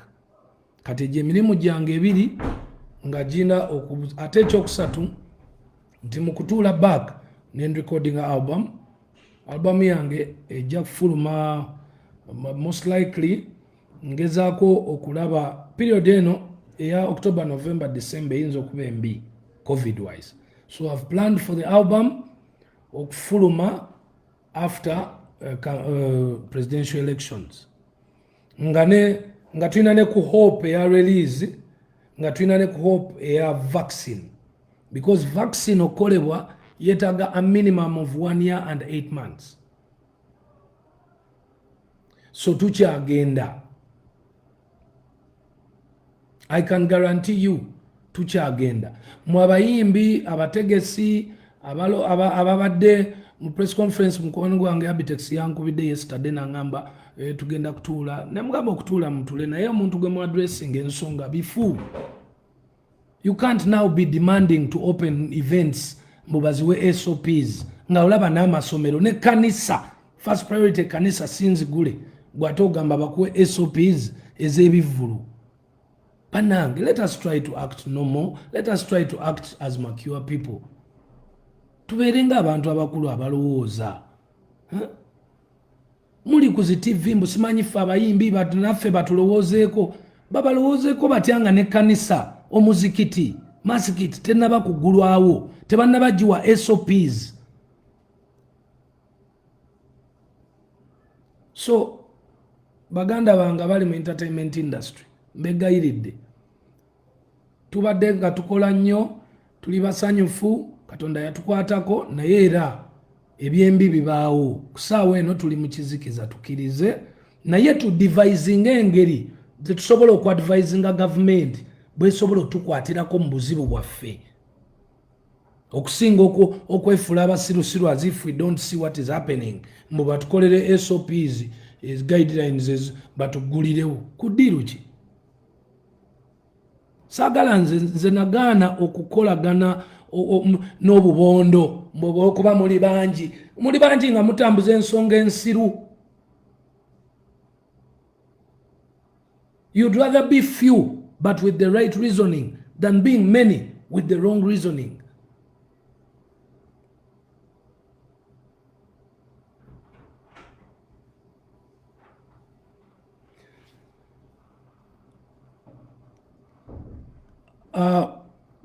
Twekwate wamu ngera bwe twalisaanidde okuba ng'abayimbi tuyiye engeri gye tusobola okusabamu gavumenti naffe etukwatireko mu kufiirwa kwaffe. That is a better direction nga tubaako kyakolebwa dda because nawulira ne minisita akyogerako. Bwe muba mulina ebibuuzo byonna mugende mu ministry eya culture. Madamu Peace Mutuuzo ndowooza yakyali responsible oba naye waliyo ne PS ne mukyala Honorable Nachiwala. They can give you these answers. Fraternity ya music, fraternity ya entertainment tuleme kulabika nga bajegajega abali awo abagenda omuwawa. Abamu babuziza lwaki saayogera ku mateeka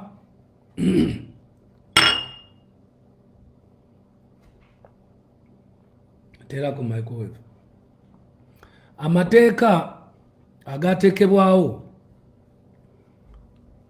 nagogerako naye sajja public because game plan yange yali yakusigala out of public. Naye nga nze omu kubaali mu meetings ezaali very important ezatuusa ebintu ebyo we bituuse ngera nali nkola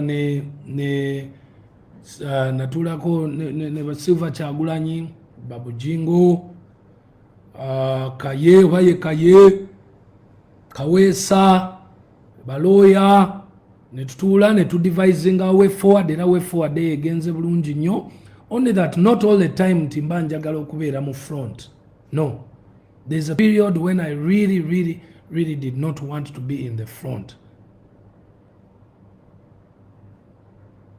So ekyo kirungi baga standinga, but I'm not sure because tebanatuwa written document nti amateeka baga standinga okugayimiriza. It needed a written document, not a minister's word on TV, because omuyimbi bw'anaakola ensobi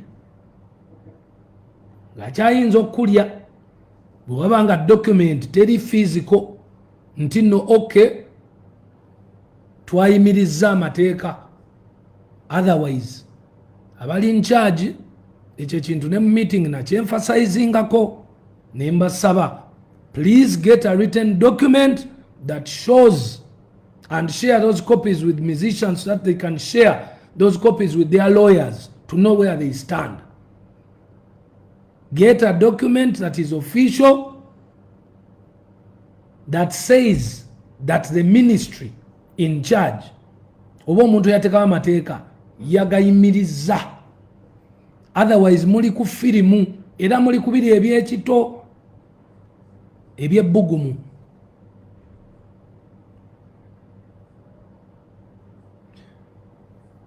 Yes, music industry yetaaga amateeka, ekyo twavadda nga tukibagamba kuba omuntu ali organized.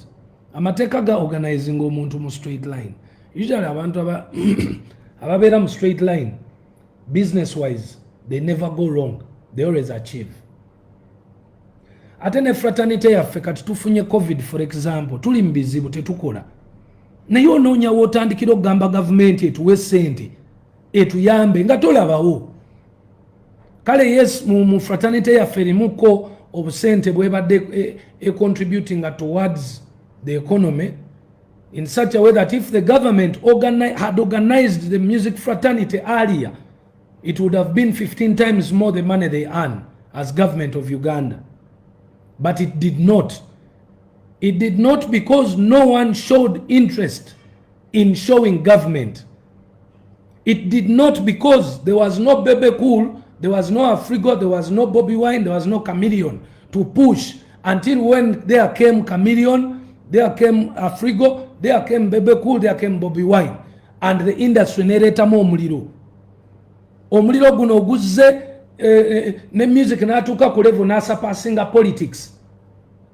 Then government neryoka eraba so eno fraternity tusobola ogijjamu sente tugiorganizing erabika erimu ku bantu. So now it has come out to organize it. So bweba egenda ku organizinga waliwo n'amateeka agali mu parliament agagiguidinga. Nawulira abayimbi bawoza fe tebatwebuuzaako tebatuyita bannange. Waliwo etteeka erikkiriza minisita okutuuza akakiiko okulonda akakiiko ke n'akatuuza ne kakola amateeka. Eryo etteeka weeriri erimukkiriza okulonda akakiiko ke. So teyeetaaga kutubuuza. So mujjukire nti abayimbi abasinga tebali lant. Ebintu ebisinga kyovola abantu nno nalina lucky obutavaayo kwogera. Kuba te bw'ovaayo n'oyogera nga banno ate boogera ebi opposite kiswaza. But lucky enough, finally all the musicians basanyufu nti government kati etufokasinzeeko etutereeze. The question is, tutuule tuteese nayo etutereezezza etya? Obuzibu bwaffe buliwa? Kubanga ne government erina okumanya kikyetereeza. Yes, tukkiriza entertainment industry tegina kyegimanyiiko, naye ate yeekozesa amateeka agagiweebwa parliament okukola amateeka. So kakati bw'obeera omuntu mukkakkamu omuntu mulamu ng'okonkona ku luggi lwa minisita, tubadde twagala kunyumyako naawe wano mwakoze bukyamu, ebitunyiga birala tetwalifuddeyo bawa ssente, naye singa mutuprotectinga ne tuba nga tufune ssente ne mutuyamba naffe ne tubeera bizinesi zaffe ne zibeera nga zitambula mu mateeka, ne mutuyamba ne tuba nga tusobola okwebala ebintu ebito, ne muteeseza ku platform eya mbuulira nange nkubuulire. So sigenda kuyimba nnyimba n'ovuma gavumenti n'ovuma abakozi ate n'ojja gavumenti yeemu n'ogigamba simanyi toyina right enteekako mateeka. No, obuwairo weebuli obukkiriza minisita okukola eyo gundi komiti ye. But it's good that twakkiriziganyiza, era waliwo komiti ey'abalooya eri mu kukola ne Bakyagulanyi ne Buju okulaba nti nno tuba advisinga ebizibu biri ki, kubanga okukola amateeka osinziira ku mulimu gw'omuntu. Omulimu gw'omuntu gulimu okukola ssente n'ebizibu byazo. Kati bo bayinza okulaba amayumba n'emmotoka naye nga tebamanyi bizibu biriyo. So we have advised, era nsuubira nti tiimu eyo efokasinze ku ky'okwadvisinga ki government. Now personal music nabagambye nkoze album, but the biggest issue that is there, nkola project ya TB, tusobodde okugenda amalwaliro mangi e Kampala getutaddeko TB tukebera abantu bannaye. Mbasaba mwekebeze TB mbasaba mwekebeze TB kubanga TB atta, era TB yanzitidde omwana combined ne COVID.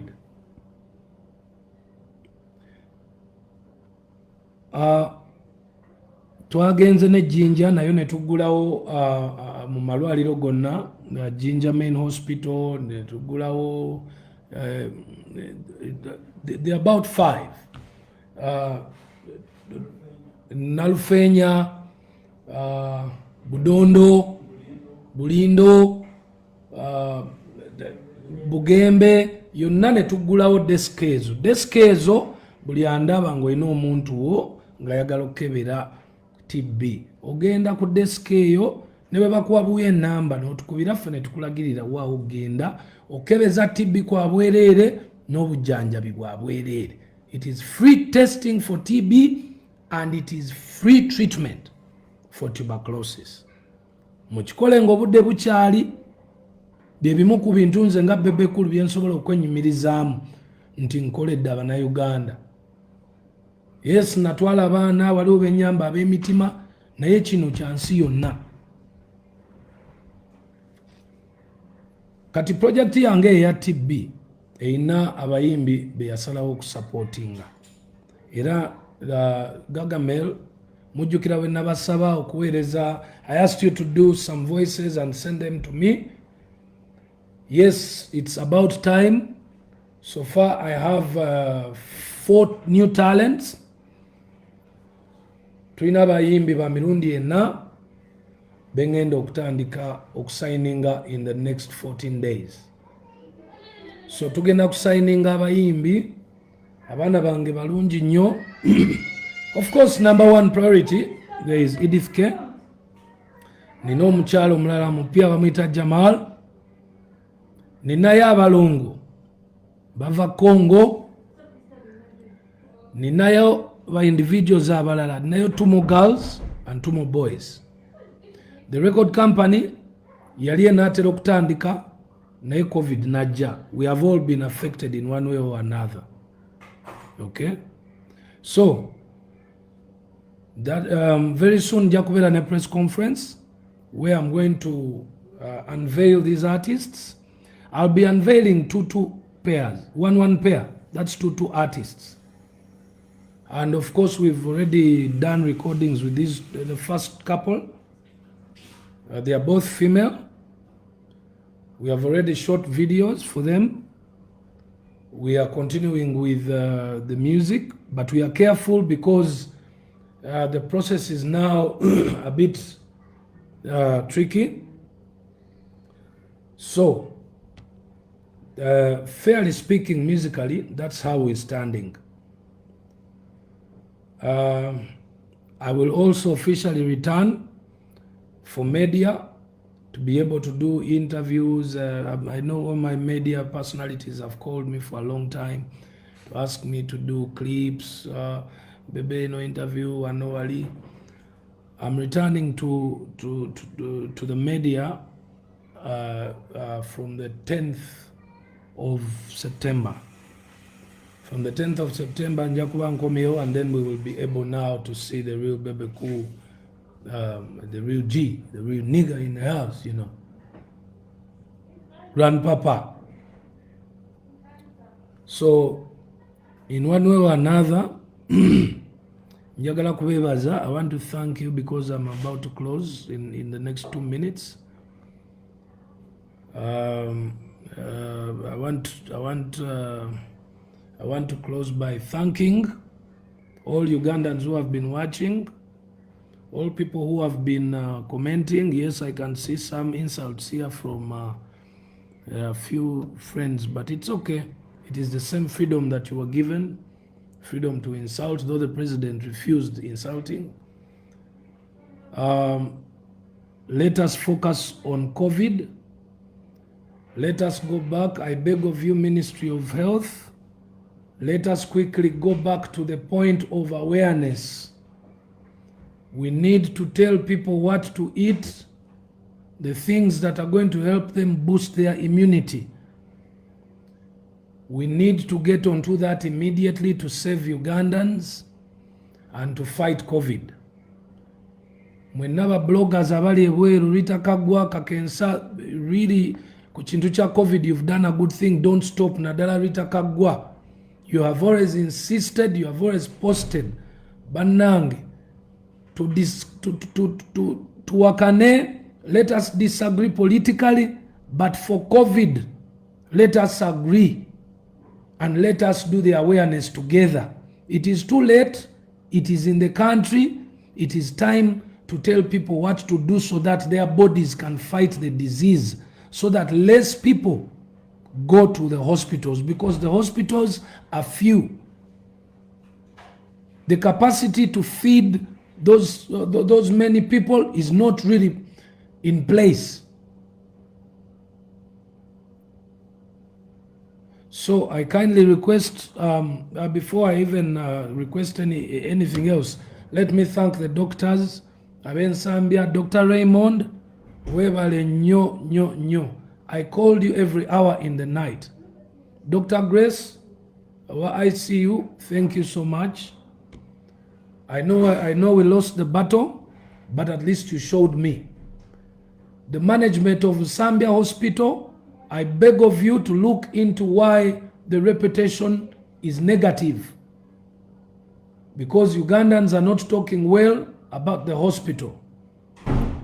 Please look into it. I may thank the doctors there, but I also have to tell you the truth. Dr. Raymond, again, I want to thank you. I also want to thank the doctors at Victoria Hospital. Thank you so much. Dr. Mtiaba Mkwano Gwange. And Victoria Hospital Bukoto, that is former Kadik, thank you so much. Annette, you represent Nakasero Hospital. Annette, thank you so much because you kept with me on behalf of the hospital. Thank you so much. Njagala kwebaza Mama Narweiso, webale nnyo okunyambako, because of course nange ndi muntu. Mama Narweiso yankwatiddeko ku bills ezimu. Thank you so much, of course, on behalf of the president. I want to thank you so much. But I'm praying to the government of Uganda, era muzeeyi nkusaba. Ministry mbasaba, target yonna edde ku health sector. Ambulance zetaaga oxygen. Twetaaga sinti buli muntu alina okuleeta ambulance bannange. Ambulance zetaaga okuba nga ziri packed in such a way nti omuntu ne bwebeefunye accident ate omulwadde tafa. Kubanga hampu hiyo yasumuludde okufa kw'omwana wange. Yes, we are now focusing on the health system, and we are going to be behind you, Madam Acheng. I am 100% behind you because so far so good. Naye mbegairidde tufokasinge tulabe engeri Mzee Museveni esente tuzizze mu malwaliro ne system. Ninayo ne idea je nalabye, why doesn't the Ministry of Health n'ekibiina ekitwala abasawo lwaki temulowooza mu kuprivatizing a nursing system eya Uganda? Because the biggest problem we are having is the nursing system. Katugambe nti nurse aba yeeyisizza bubi nga abalwadde bonna bwe batera okugamba. Nurse yalitidde nnyo bw'aba ava mu kampuni gye banaasobola omuwaabira kuba gye bampangisizza. Naye kati bannansi olwokuba bali attached ku malwaliro omuli abasawo nabo beekweka under the doctors. Kati when nurses do mistakes, we blame the doctors. Nurse ne bamugamba nti nno omulwadde oyo muteekeko eddagala ku ssaawa 2. Nurse najja n'alimuteekako ku ssaawa 4:30. Kyokka nga doctor yakoze omulimu gwe. The doctor has done their part. President Museveni, amalwaliro ward zigende mu camera. Why don't we have cameras in the wards? All those are opportunities for young people in Uganda. Abana agula cameras ne bazinstallinga ne companies ezina monitoringa. Because this kind of thing is important to monitor.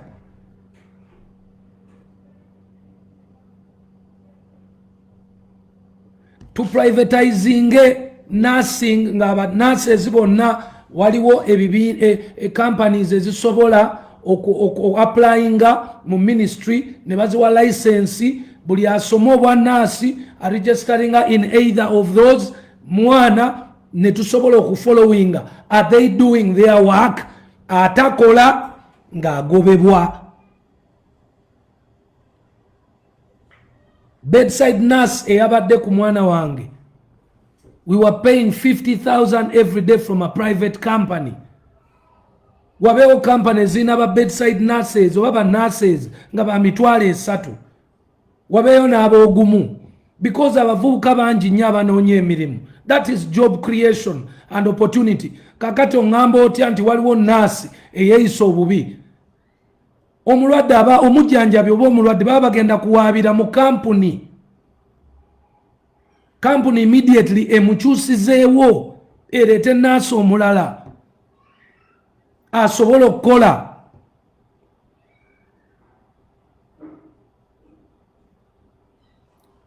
Amalwaliro jjukira tegalina many doctors, but they have many nurses.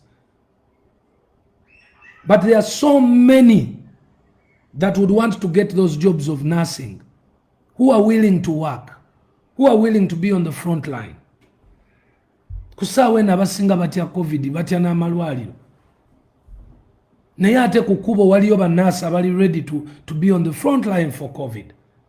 So if it was private as a company, ojja kwesanga nga abo bannansi bagenze okukola ng'abantu tebafunye buzibu. It's just an idea. I don't know how things work, but I'm thinking cameras in the wards is very important. Okulengera touch here between doctors and nurses, and it is monitored by security over company together with the hospital.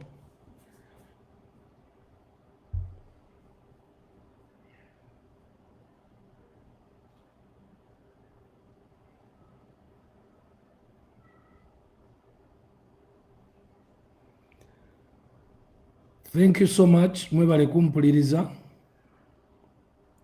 Waliwo abansaba okwogera ku F9 naye F9 sijazoogerako lwa nsonga nti nabo balina right yaabwe kubeera mu Uganda. Uganda si abagezi bokka. Naye nja bebaza mwenna. Thank you for watching, and I hope my message is not taken for the negative. Let us focus on COVID. COVID jali baganda bange mwegendereze mwambale mask. Mask yo yabadde proven nti etaasiza ddala. Mask mujambale, musanitizinge, munaabe engalo. Sirowooza nti no president akyasobola okuggalawo eggwanga lyonna again. No, I don't think so. Yes, Kampala bayinza okuggalayo ebintu ebimu okusobola okukendeezaako nga bwolaba ezo zi malls, okay? Ezo zi arcade, because SOPs be bafeeri nzo zikozesa. Public transport SOPs zabalemye okukozesa. Kati ayinza okutoninga mukko oba probably ne bajjawo public transport nekenderamu, naye ng'okuggala eggwanga tekikyali kintu possibility, because now all countries are learning how to live with COVID. So must we. So within living with COVID, we will get sick, but now we need to give people information on how their bodies can fight COVID. And we need to do it as early as now. Thank you, mbagala nnyo. Temwerabira Gagamel studio is open. Tulina ne cameras ezo, nabayimbi mwenna nabagamba dda cameras ezo weeziri za busente butono nnyo. Musobola okushootinga, ba producers mukole deal contracts n'abayimbi kubanga tebalina sente, mubakolera emirimu ku mabanja balisasula ng'ebintu biteredde. Nze ze deal ze nsobola okukola. Ennyimba oluyimba oba muluko owninga 50-50, taluyimbanga kasita luligira sente yonna, naye mukole contracts ezo so that wabeerewo ekitambuza omuntu obulamu. Make contracts ez'amabanja. We will all agree. So, mwebale nnyo, temwerabira Cleberson Wear yakola enkofiira zino temukagwa, akola nezi mask. Soko mpeko wali tompa hiyo mpako zanga akola ne masks. Let us fight COVID together. Nsaba mwenna aba politicians tuddemu amaanyi tusupportinge muzeeyi ku kintu kya covid, tumulemese mbirala naye ku covid tumusupporting. Assalamu alaikum warahmatullahi wabarakatuh.